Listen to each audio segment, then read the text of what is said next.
Hello and welcome to FD classes. Today we are going to solve question number 1 of exercise 1.3 class 10th mathematics real numbers का chapter जो है। तो यहाँ पे देखते हैं हम कैसे इस क्वेश्चन को, जो यहाँ पे क्वेश्चन नंबर 1 है जिसका जो है कि prove that under root 5 is a rational irrational number. Remember this thing, here we have under root 5। हमें कहना है कि अंडर रूट 5 कैसे रैशनल है, और इसी तरह जो हम मेथड इसमें अप्लाई करने वाले हैं अंडर रूट 2 भी आप इसी तरह से अप्लाई करोगे, प्रूव करोगे कि ये रैशनल है। इसी तरह से अंडर रूट 3 एग्जाम में चाहे अंडर रूट 5 आए, अंडर रूट 2 आए, अंडर रूट 3 आए, आपको जो मेथड करना है इसको सॉल्व करने के लिए उसमें एक थ्योरम लगती है जिसको हम कहते हैं theorem of contradiction theorem. Contradiction theorem क्या कहती है हमें? कंट्राडिक्शन थ्योरम हमें कहती है कि देखो, हम सपोज क्या करते हैं, हम मान के चलते हैं कि ए क्या है, कोई नंबर जैसे अंडर रूट 2 है, मैं मान के चलता हूँ ये है ये रैशनल है। अभी मैंने इसको माना पहले स्टेप में कि ये रैशनल है। कंट्राडिक्शन थ्योरम में कह रहा हूँ क्या कहता है, सपोज मैंने अंडर रूट 2 को माना रैशनल, फिर मैं कुछ स्टेप्स करता हूँ आगे, मुझे जो रिजल्ट जो ही मैंने ये पुट किया था, एज्यूम किया था अंडर रूट 2 क्या है, रैशनल नंबर, लेकिन after certain steps, after applying certain steps here on under root 2, हम मुझे बाद में क्या पता चलता है कि ये जो अंडर रूट 2 है ये रैशनल नहीं, ये इरेशनल है। तो इसी को हम कहते हैं ये इरेशनल है। तो बाद में जो हमें एज्यूम किया था ना, जो हमें एज्यूम किया था उसके अगेंस्ट हमें रिजल्ट मिलता है, तो इसीलिए इसको कहते हैं कंट्राडिक्शन थ्योरम। यही थ्योरम हम अप्लाई करेंगे इसको प्रूव करने के लिए, जो अंडर रूट 5 कैसे इरेशनल नंबर माना जाता है। तो फर्स्ट ऑफ ऑल इस क्वेश्चन को स्टार्ट करें, पहले आपको पता होना चाहिए what are irrational numbers. I hope कि आपको पता होगा what are irrational numbers. Irrational numbers क्या होते हैं, यहाँ पे मैं इसकी दो डेफिनेशंस हैं। First, we need to know a rational क्या है। Rationals are those which we can express in the form of p by q, where q can't be equal to 0। Rational numbers उनको कहते हैं जो p by q फॉर्म में हम लिख सकते हैं और q 0 नहीं होना चाहिए, या वो नंबर्स जिनकी डेसिमल एक्सपेंशन इधर टर्मिनेटिंग होगी या वो खत्म होगा या रिपीट होगा, उनको भी हम रैशनल कहते हैं। तो इरेशनल कौन होते हैं? Opposite of rational are called irrational numbers. जैसे रैशनल एक्सप्रेस होता है p by q फॉर्म में, इरेशनल आप एक्सप्रेस नहीं कर सकते हो p by q फॉर्म में जहाँ पे q 0 नहीं होता है। इसी तरह अगर आपके पास डेसिमल एक्सपेंशन होगी, ना ही वो टर्मिनेट होगी यानी कि खत्म होगी, ना ही वो रिपीट होगी, उस टाइम भी हम कहते हैं ये कौन सा नंबर है, ये इरेशनल नंबर है। कुछ examples, one of the famous number that we call as pi number here. Pi क्या है? ये इरेशनल नंबर है। Pi is an irrational number. Remember, कभी ट्रू फॉल्स भी आता है। Pi is a dash number. Even though हमें लगता है pi is equal to 22/7, but it is not true. It appears to be in the form of p by q, but this is not the exact value of pi. It is not, it is just an approximate value, so that's why pi is irrational number, remember। And this you can see here, यहाँ पे ये decimal expansion ना ही ये terminate हो रही क्योंकि मैंने dots रखे हैं यहाँ पे, ना ही आप कोई पर्टिकुलर पैटर्न देखते हो डेसिमल के बाद जो रिपीट हो रहा है, ना ही ये रिपीट हो रहा है, ना ही ये टर्मिनेट हो रहा है, तो ये भी क्या है, इरेशनल। और जितने भी सर्ड्स होते हैं, सर्ड्स मतलब रूट्स में जो नंबर्स होते हैं, वो सारे क्या होते हैं, वो सारे इरेशनल होते हैं एक्सेप्ट परफेक्ट। जैसे मैंने कुछ एग्जांपल, अंडर रूट 2 क्या है, ये इरेशनल है। अंडर रूट 3 भी इरेशनल है, 5 भी है, 7 भी है। लेकिन अगर आपको ऐसे आएगा रूट में 4 आएगा ऐसे सर्ड में, तो ये याद रखिएगा रूट 4 जो होता है it is a perfect square of 2। So basically ये 2 है और 2 के नीचे हम लिख सकते हैं 1, तो ये बन गया p by q फॉर्म। तो ये क्या है, ये रैशनल नंबर है। तो ऐसे ही कोई भी नंबर, सर्ड्स में जितने भी नंबर होंगे एक्सेप्ट परफेक्ट स्क्वायर या परफेक्ट क्यूब होंगे, तो उनको क्या हो जाएगा, वो रैशनल नहीं, वो रैशनल होते, वो इरेशनल नहीं माने जाते हैं। देखिए अब इस क्वेश्चन को हम कैसे सॉल्व करेंगे वो इम्पोर्टेंट है यहाँ पे। तो इस क्वेश्चन को जो लिखते कैसे हैं वो ही हम करेंगे। कंट्राडिक्शन थ्योरम से हमें ये प्रूव करना है कि how under root 5 is rational number. देखिए अब क्या आपको पहले लिखना है, you are going to start this way. आप यहाँ से स्टार्ट करोगे। स्टार्ट में क्वेश्चन नंबर 1 में ऐसे लिख रहा हूँ, यहाँ पे क्वेश्चन नंबर 1 का मैं solution, we need to prove, आपको लिखना है prove that under root 5 is irrational. हमें क्या प्रूव करना है, अंडर रूट 5 क्या है, इरेशनल नंबर है। ठीक है, देखिए सोल्यूशन कैसे हम, देखिए ऐसे आपको लिखना है, जो आप फेयर कॉपी पे लिखोगे या आप जो एग्जामिनेशन में जाओगे तो आप क्या कहोगे, कंट्राडिक्शन थ्योरम करोगे proof. Let us prove it by contradiction theorem. किस थ्योरम से? Contradiction theorem I am going to use to show that under root 5 is irrational number. ठीक है, यहाँ पे ये थ्योरम हमें यूज करनी है। देखिए इसमें क्या आपको लिखना है, लेट आप खुद ही मान के चलोगे, let under root 5 is rational. देखो हमने खुद से माना कि अंडर रूट 5 जो इरेशनल हमें दिखाना, ये हमने क्या माना, ये इरेशनल है। देयरफॉर देयर देयर एग्जिस्ट, क्योंकि रैशनल है ना, there exist A and B, दो नंबर एग्जिस्ट हो रहे हैं, ए एंड बी। ठीक है, सच दैट,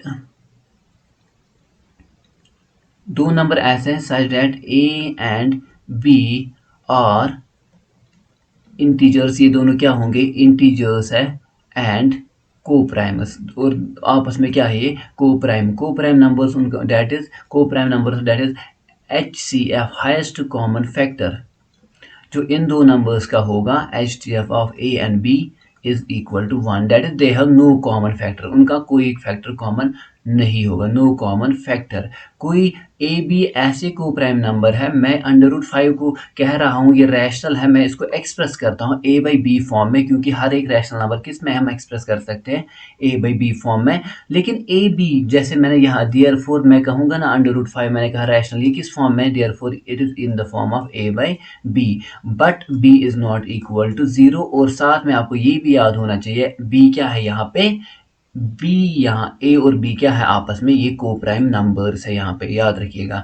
इसके बाद आप क्या लिखोगे, देखिए मैंने क्या कहा, हमने लेट किया, पुट किया कि अंडर रूट 5 एज्यूम किया हमने रैशनल है, तो यहाँ पे दो नंबर एग्जिस्ट होंगे ए बी, कोई भी दो नंबर, सच डैट ए और बी क्या है आपस में इंटीजर्स हैं, और ये आपस में को प्राइम भी है, डैट इज इनका HCF 1 है, या इनका कोई कॉमन फैक्टर नहीं है।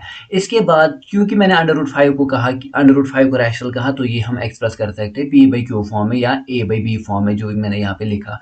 तो ठीक है, यहाँ तक तो हमने कहा, क्योंकि हर एक नंबर जो भी रैशनल होता है वो P by A by B form में हम लिख सकते हैं। ठीक है यहाँ तक। अब देखिए इसके बाद क्या करना है, इसके बाद जो स्टेप होगा, आपको स्क्वायरिंग करनी है बोथ साइड्स, स्क्वायरिंग रूट खत्म करने, स्क्वायरिंग बोथ साइड्स।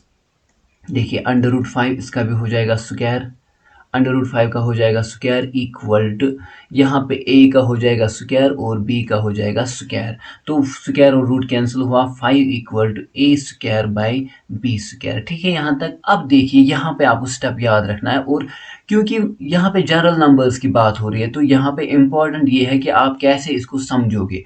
जो ही मैंने कहा ना 5 क्या निकला हमें, ए बाई बी फॉर्म में मिलाना हमें ऐसे, तो अब देखिए यहाँ पे कैसे आप इसको समझोगे।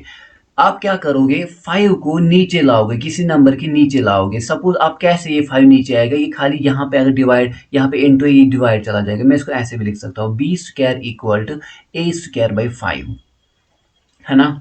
देखिए इस थ्योरम से जो हमें यहाँ पे पता चलता है ना, ये वाला जो मैं कह रहा हूँ, इसकी स्टेप के बाद मैं लिख रहा हूँ। अब देखिए यहाँ पे ए स्क्वायर कोई भी इंटीजर हो सकता है, एज वी टोल्ड, ये कोई भी नंबर हो सकता है जो हमें पता ही नहीं है क्या है, लेकिन इसके नीचे एक नंबर दिया है मैंने, सपोज ये अभी नहीं लग रहा ना हमें पता कि ये पर्टिकुलर लिखे, सपोज आप ये यहाँ पे माने ऐसे 4 नीचे है 2, तो इसका आंसर क्या आएगा, 2 आएगा। इसका मतलब जो अगर यहाँ पे ऐसे आया हमें, अब देखिए 4 को डिवाइड किया 2 के साथ तो 2 आया, अगर मैं ऐसे लिखूं 8 को मैं डिवाइड करूंगा 6 के साथ, देखिए कैंसेशन होने के बाद क्या हो रहा है, यहाँ पे 4 आएगा, यहाँ पे 3 आएगा। इसका मतलब जो ये 6 था ना, जब नीचे नंबर आपको आंसर में मिलेगा ना, इसका मतलब इस 6 ने इसको कंप्लीटली डिवाइड नहीं किया। अगर कंप्लीटली डिवाइड किया होता ऐसे, जहाँ पे 2 ने किया था 4 को, तो यहाँ पे खाली ऊपर एक नंबर आता, नीचे कोई नंबर नहीं आता एक्सेप्ट 1, लेकिन यहाँ पे 3 आया। इसका मतलब नीचे वाला ऊपर वाले को कंप्लीटली डिवाइड नहीं कर रहा है। लेकिन यहाँ पे देखिए ये ए स्क्वायर भी एक इंटीजर है, बी स्क्वायर भी।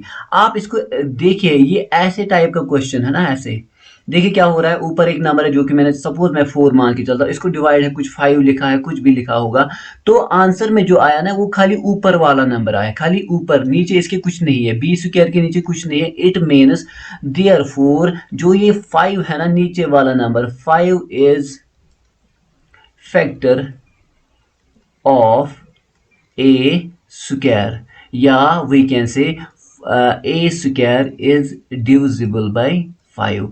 तो इसका मतलब ए स्क्वायर को किसने डिवाइड किया, 5 ने डिवाइड किया यहाँ पे। ठीक है, देखिए इसके साथ साथ जैसे सपोज आप कहिए 3 स्क्वायर को कौन डिवाइड कर रहा है, 3 डिवाइड कर रहा है।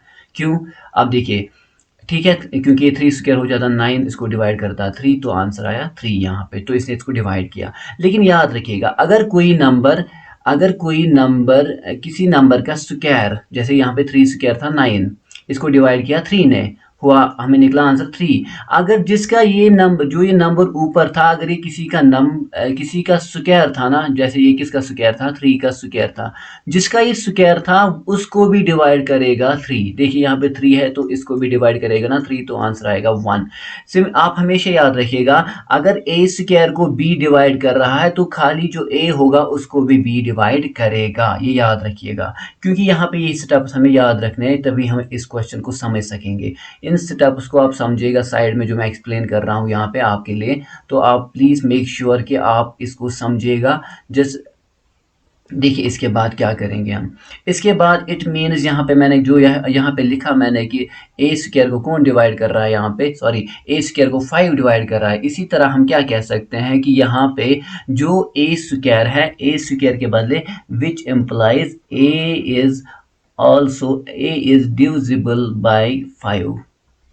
ठीक है, 5 को भी डिवाइड कर रहा है, ए को भी डिवाइड कौन कर रहा है, इस टाइम 5 डिवाइड कर रहा है। ठीक है यहाँ तक।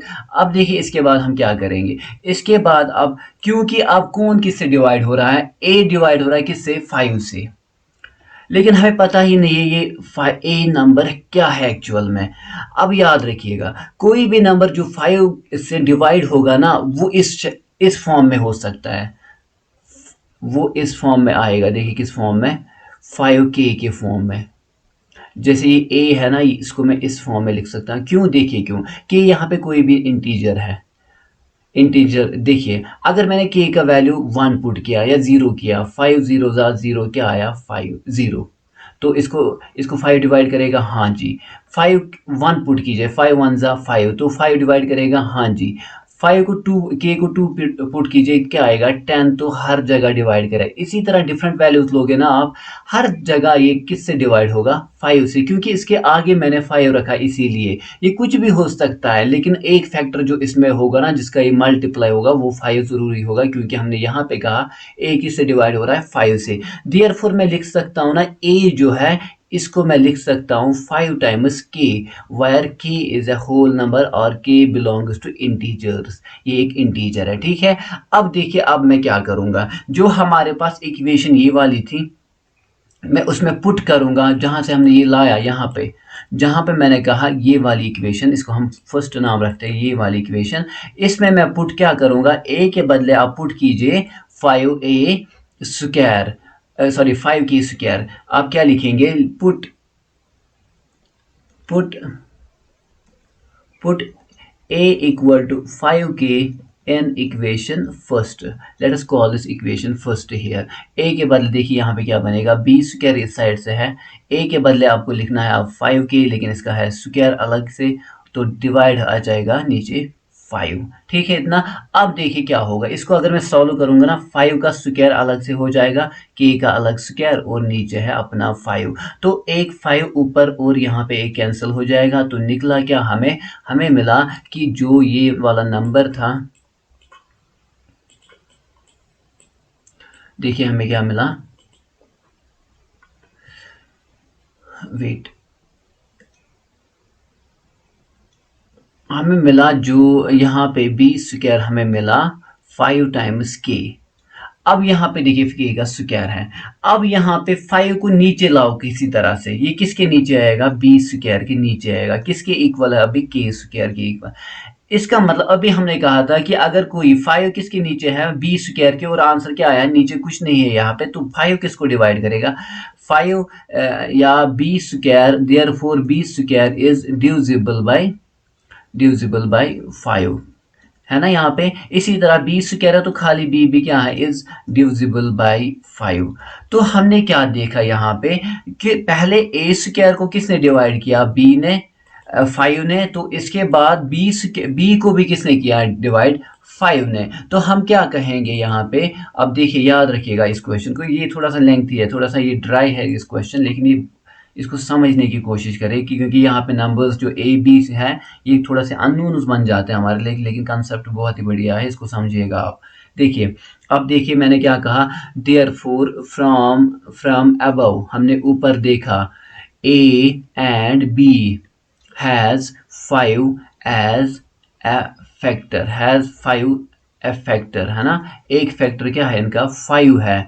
बट हमने क्या कहा, बट इट इज कंट्राडिक्ट, ये उल्टा है किसके, it is contradict to the fact, to the fact, to our assumption, जो हमने एजम्पशन ली, एजम्पशन क्या ली हमने, दैट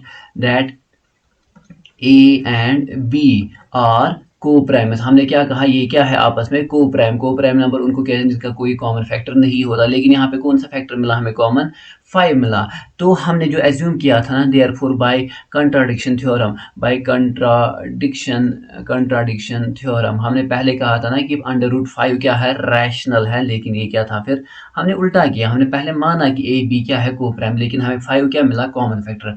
कंट्राडिक्शन थ्योरम कहता है जो हमने पहले एज्यूम किया था वो गलत है, तो जो हमने बाय कंट्राडिक्शन थ्योरम हम कहेंगे कि √5 इज बेसिकली क्या है, ये इरेशनल नंबर है। ये जो हमने एज्यूम किया था ना वो रैशनल है, ये गलत था।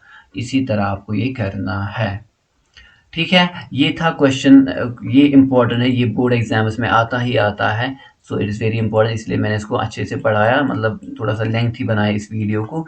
सो आई होप, देखिए अगर √2 होता इसके बदले तो आप कैसे करते, मैं इसको जल्दी से लिखता हूँ, मैं कुछ नहीं लिखूंगा, लिखना आपको वैसे ही है, मैं खाली दिखाऊंगा। सपोज √2 किसके इक्वल होता है, फिर a/b के इक्वल। तो आप क्या करते, स्क्वायरिंग करते, यहाँ से आता है 2, यहाँ से आता है a²/b², तो आप इसको नीचे लाते, b² ऊपर चला जाता, a²/2। तो यहाँ पे 2 किसको, a² को कौन डिवाइड कर रहा है, 2 कर रहा है, तो खाली 2 को भी कौन डिवाइड करेगा, 2।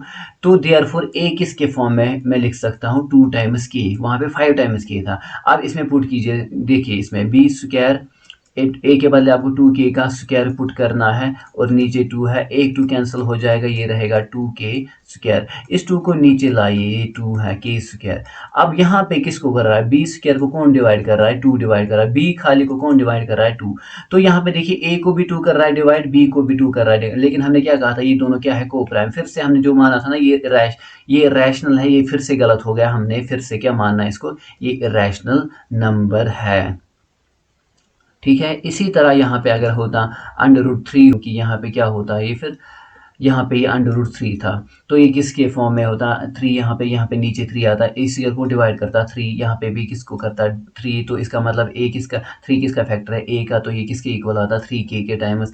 तो यहाँ पे भी 3k² हो जाता है, और नीचे भी 3 है, एक 3 कैंसिल हो जाता, तो नीचे यहाँ पे 3 रहता है, ये डिवाइड चला जाता है, तो b² को 3 डिवाइड करा, तो b को भी कौन डिवाइड करेगा, 3। तो यहाँ पे क्या है, फिर से कॉमन फैक्टर आया 3, जो कि हमने कहा था ये क्या है, को प्राइम नंबर है, तो इसीलिए therefore we say √3, √2, √5, √7, any number of these types which is not perfect square, we say it is irrational number।